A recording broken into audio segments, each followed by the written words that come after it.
اللہ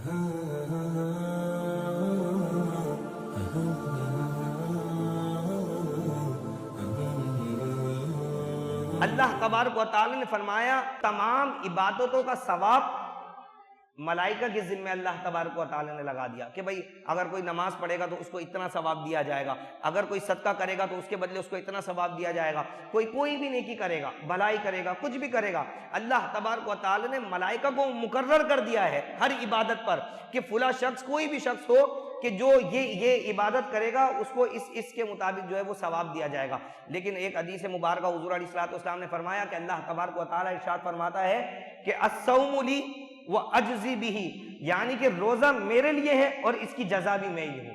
اللہ اکبر۔ کیونکہ بندہ جب روزہ رکھتا ہے یہ وہ عبادت ہے کہ سامنے والے کو نہیں معلوم ہوتا کہ بندے نے روزہ رکھا ہوا یا نہیں رکھا ہوا، جب تک وہ منہ سے نہ بتائے، ٹھیک ہے؟ تو یہ وہ عبادت ہے جو لوگوں کے اوپر جو ہے وہ مخفی ہوتی ہے، چھپی ہوئی ہوتی ہے۔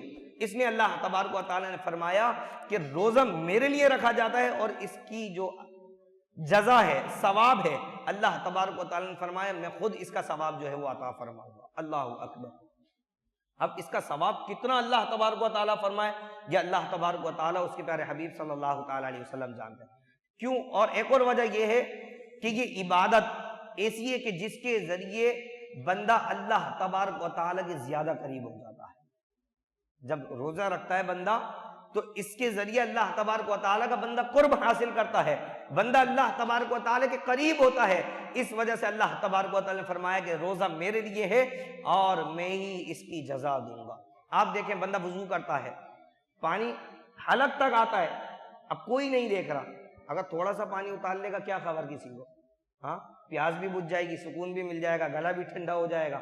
لیکن کیا پانی ٹھنڈا ہوتا ہے، حلق تک منہ تک لاتا ہے بندہ، لیکن واپس نکال دیتا ہے، کس وجہ سے؟ کوئی تو نہیں دیکھ رہا، لیکن وہ اللہ تبارک و تعالیٰ دیکھ رہا ہے، وہ اللہ تبارک و تعالیٰ دیکھ رہا ہے۔ اس لیے اللہ تبارک و تعالیٰ نے فرمایا کہ یہ روزہ ایسی عبادت ہے جو صرف میرے لیے ہے اور اس کی جزا بھی میں خود دوں گا۔ تو یہ نیت کرے کہ روزے انشاءاللہ پورے رمضان کے روزے رکھیں گے، کوئی روزہ جو ہے وہ ہمارا انشاءاللہ قضا نہیں ہوگا۔